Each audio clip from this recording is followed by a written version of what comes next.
Una marea de gente, todos diferentes, remando al mismo compás. Bueno, pues dudo yo que de alguien que no te conozca, pero por si alguien de los que están por aquí con nosotros hoy no sabe quién eres, pues yo te presento. Ella es Paula, en Instagram es @paulabercianopt, ¿no? Y es nuestra invitada de hoy. Ella es murciana, pero desde hace 11 años vive en Madrid, donde llegó para estudiar psicopedagogía y para formarse como bailarina profesional, que esto no sé yo si todo el mundo lo sabe. No, no lo sabe nadie. No, pues mira por dónde. Ella estudió educación especial, ¿verdad? Además, y durante sus primeros años en Madrid, pues tuvo varios trabajos relacionados directa o indirectamente con la educación. Y ahí, pues ella dice que se dio cuenta que tenía más que aportar al mundo de la educación que al mundo del espectáculo.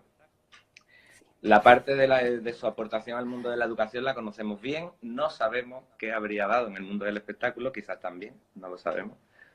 La nota. No creo. Bueno, y compagina su trabajo ahora como maestra, tiene muchos eventos educativos, formación, colaboración en distintos blogs, asociaciones y preparando también oposiciones de PT y bueno, un sinfín de cosas que la tienen ahí con el tiempo, Muero. ¿no? Sí, sí. Y bueno, para los que os quedáis con la curiosidad, pues dice que sigue bailando y que confiesa que aunque parezca muy organizada, pues necesita varias agendas y calendarios y aún así, pues algún que otro despiste se cuela. Aunque hoy he de decir que, mira ahí, Siempre conmigo. He sido yo con la hora del directo, o sea que no sé yo quién queda de despistado. Yo tengo fama, ¿eh? Todo. Y bueno, Paula, ¿qué tal? Pues muy bien, muy contenta de estar aquí, compartiendo. Yo también, pues sí. Bueno, tú supongo, doy por hecho que trabajas como maestra PT, ¿no? En una aula específica, quizás dentro del centro ordinario, en un aula de PT. Sí. Y bueno, yo quería empezar preguntándote porque en la mayoría de las cosas que vamos viendo por Instagram y demás, pues los que somos profes en aula ordinaria, pues lo pensamos todo así, pues eso, para un gran grupo, para todos los alumnos y demás. Y no sé yo, el otro punto de vista tuyo es como bueno, todo este tipo de propuestas también en la de PT, o cómo se organiza un aula de PT en cuanto a metodología, cómo trabaja con los alumnos y demás. Bueno, pues lo ideal es que se trabaje en conjunto con los tutores, ¿vale? Porque esos chicos están saliendo de sus clases para estar conmigo, en teoría, para trabajar lo mismo a su nivel adaptado. Luego hablaremos de que esto realmente no es inclusión ni es bueno para ellos, porque les estamos sacando de perderse una clase para darle otra diferente y luego se reincorporan de nuevo a una clase que no saben por dónde van, ¿no?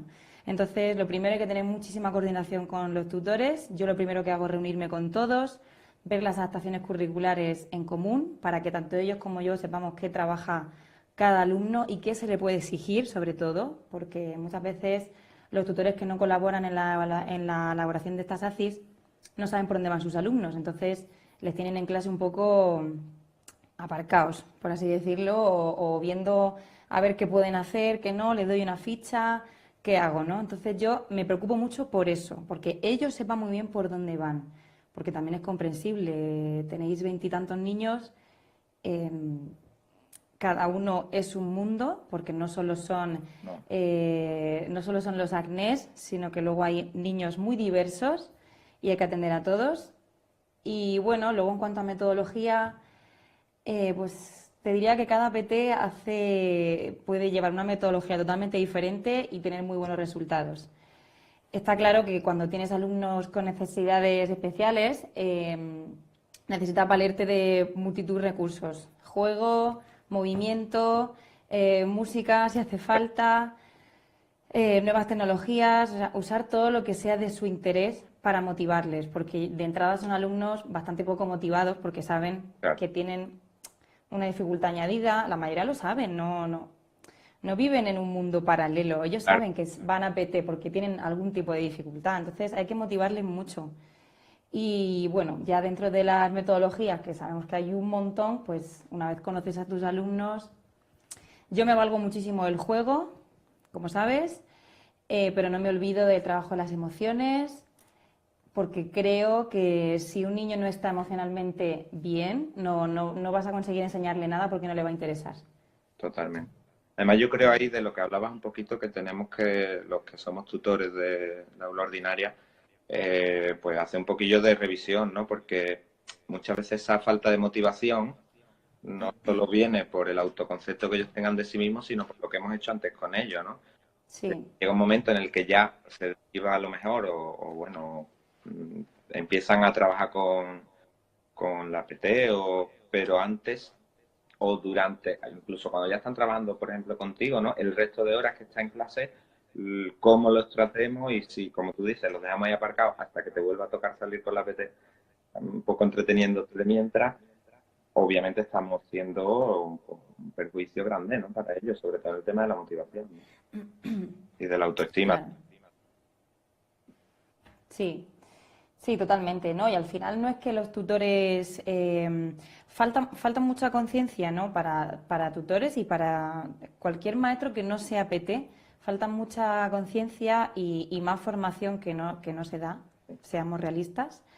O sea, que no es culpa ni mucho menos vuestra. O sea, no es que no hagáis intento porque lo hacéis, pero es verdad que hace falta más conocimiento de qué se hace con esos alumnos y Claro. qué se hace cuando no está la PT, porque, o el PT, los PTs y los ALs, porque la realidad es que nosotros somos un recurso que no deberíamos estar solo recluidos en nuestra aula, sino que nosotros deberíamos poder entrar a las aulas de referencia a Claro. dar apoyo a los alumnos y a los tutores y ser dos maestros al mismo tiempo trabajando con un grupo entero, de manera que no se diferencie a los dos o tres con necesidades educativas especiales y que todo el mundo sepa que es que son niños, son diferentes, van a otro ritmo, ya les estás haciendo más diferentes todavía de lo que son. Totalmente, totalmente. Además que, bueno, luego ya, como decía, hablaremos bien de cómo llevarlo un poco esto al aula, ordinaria me refiero, obviamente, con el grupo completo.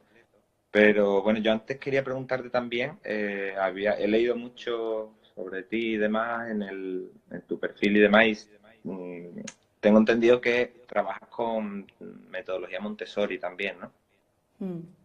Mm. Muchos, yo no soy obviamente experto en Montessori, ni mucho menos, y muchos a lo mejor, pues bueno, a todo el mundo no suena, porque obviamente de María Montessori no es desconocida para nadie, pero puede, no sé, como cuatro pinceladas de lo que sería fundamental, ¿no? Desde el punto de vista de la pedagogía Montessori.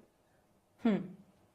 Sí, pues yo la verdad es que me formé en Montessori un poco por curiosidad, me acabó encantando y enganchando de tal manera que yo dije, esto tengo que llevarlo al aula.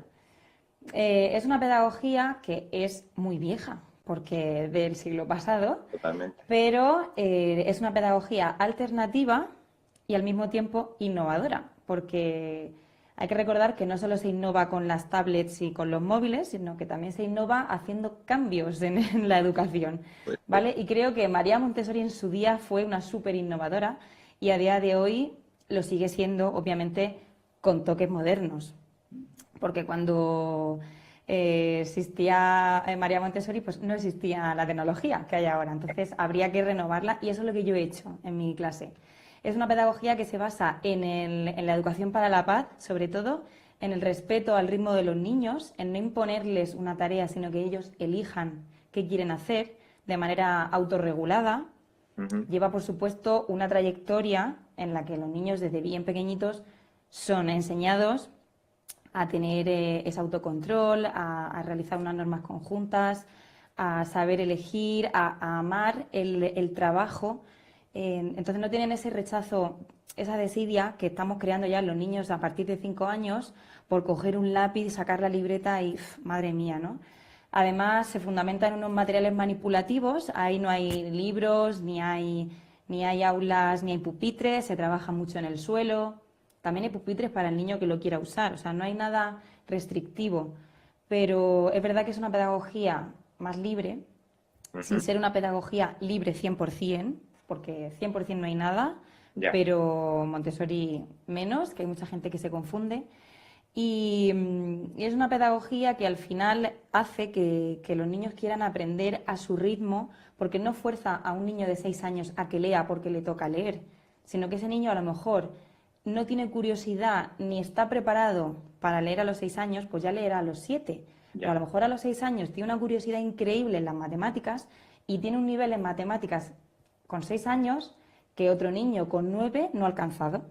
Entonces, Totalmente. se fomenta el que cada niño trabaje a su ritmo, pero sin dejar de trabajar todo lo que hay que trabajar. Entonces, bueno, eso me lo llevé al aula y dije, a ver, ¿cómo hago esto con niños a los que yo veo 1 hora al día, Ya, si cabe?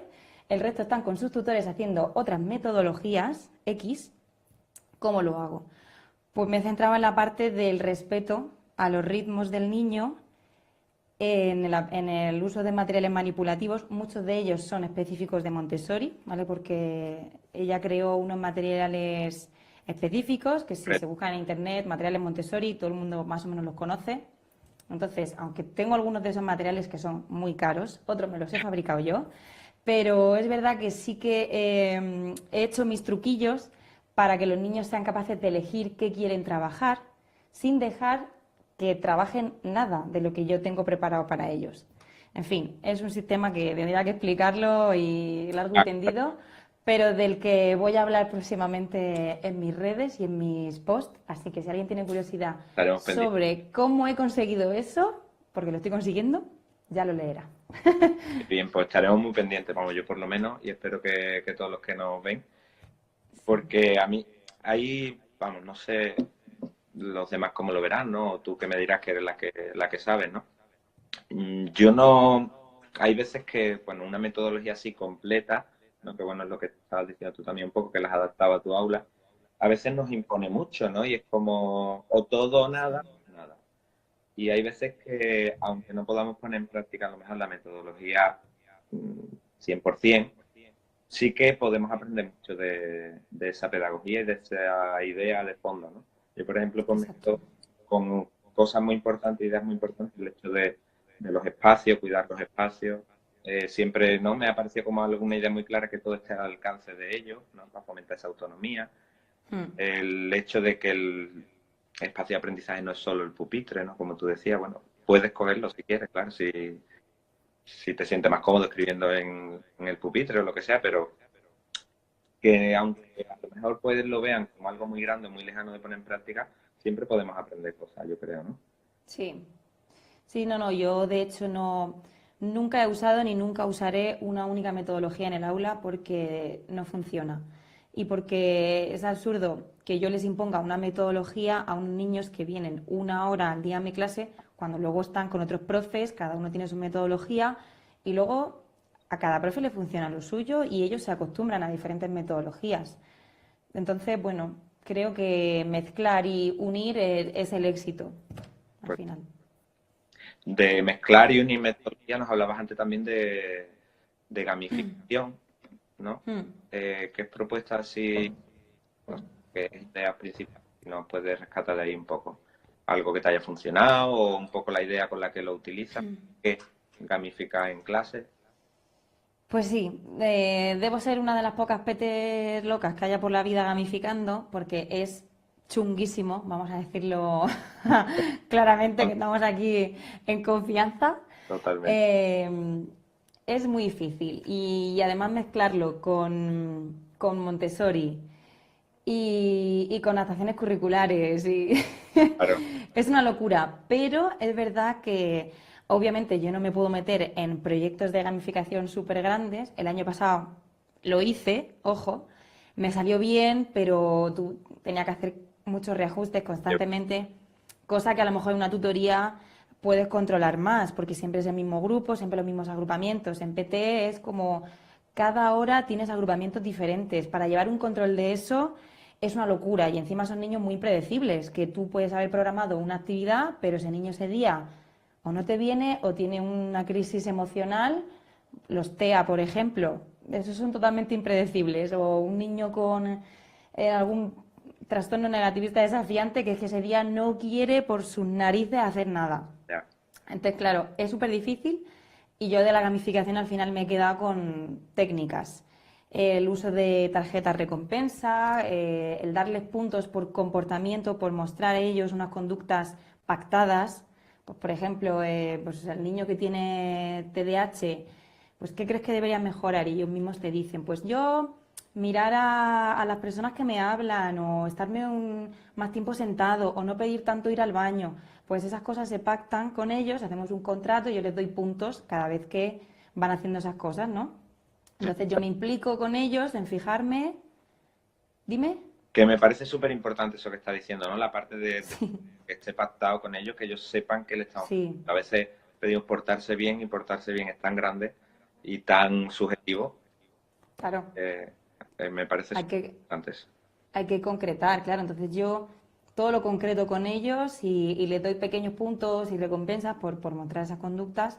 Y luego también en la parte de trabajo, ellos también eligen, como decía, dentro de los estándares que yo hago en sus adaptaciones curriculares, se los doy a conocer.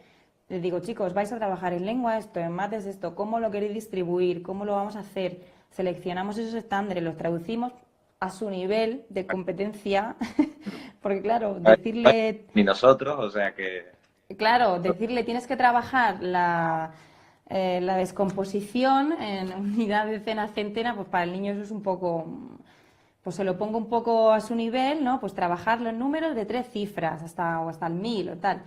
Y bueno, yo voy recompensando esos momentos de trabajo y me quedo con esa parte de la gamificación. Sí que es verdad que dejo el primer trimestre sin gamificar como tal. Ya. O sea, hago técnicas, pero no hago un proyecto grande porque les tengo que terminar de conocer bien. Total. Y ya a partir de Navidades sí que suelo hacer algún proyecto más específico, habiendo recogido ya sus intereses y sus cosas, porque si no, igual les propongo algo que no les gusta y es fracaso. Totalmente. Es así. Además que todos yo creo que tenemos experiencia de eso, ¿no? Nos vienen a veces las grandes ideas que creemos nosotros y no hemos contado con ello, ¿no? A mí por lo menos me ha contado muchas veces. Entonces llega, lo plantea, crees tú que vas a poner boca abajo el colegio para bien y te come los mocos un poquillo. Así que sí, ha pasado de todo, por lo menos a mí.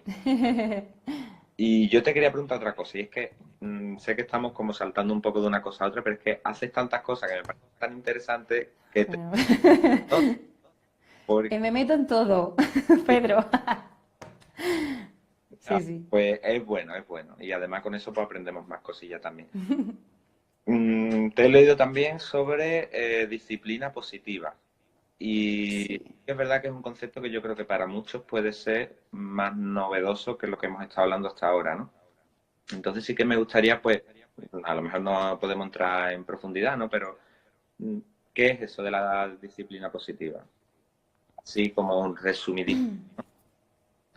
Pues a ver, así súper resumido, es un modelo educativo, ¿vale? No es una metodología en sí, porque no es algo que esté inventado para el aula, sino que más bien se ha creado para el ámbito familiar y de ahí se ha llevado al aula, ¿vale?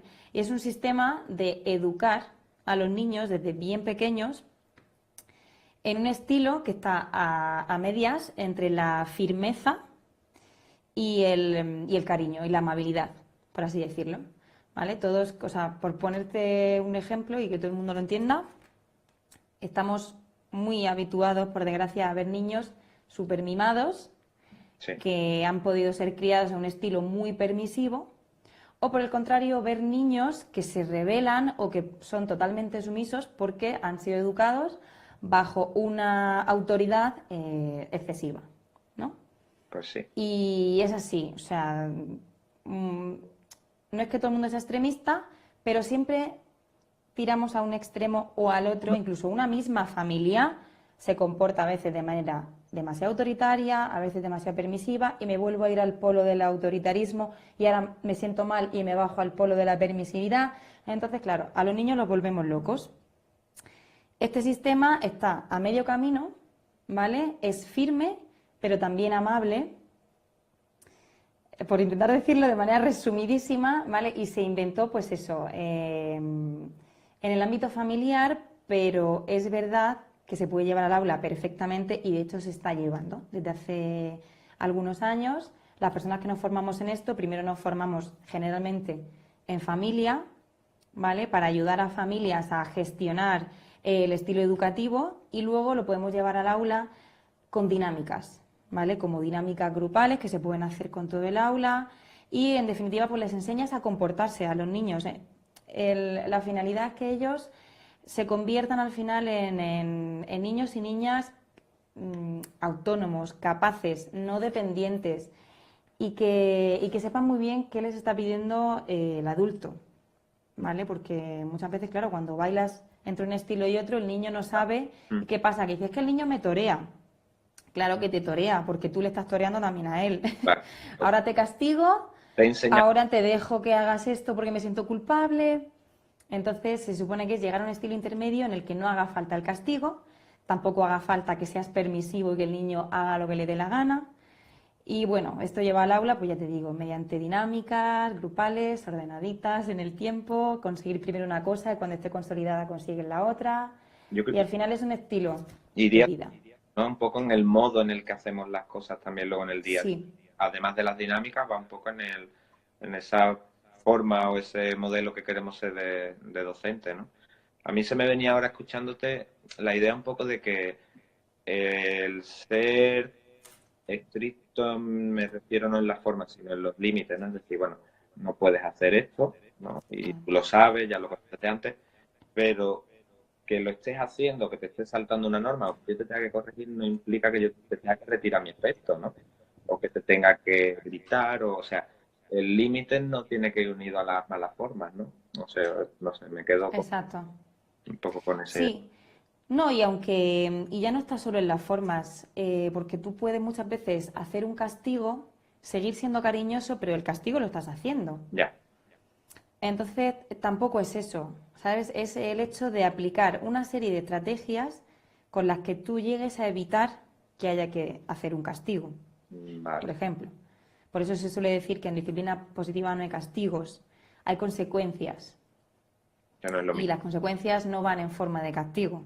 Porque muchas veces decimos la típica frase, ¿no? De como os estáis portando mal, y lo dices con una sonrisa, Mm, o como estáis hablando mucho, ya sabéis que todo este tiempo que estáis perdiendo, en consecuencia lógica, lo voy a quitar del recreo o lo voy a quitar de ir a ordenadores.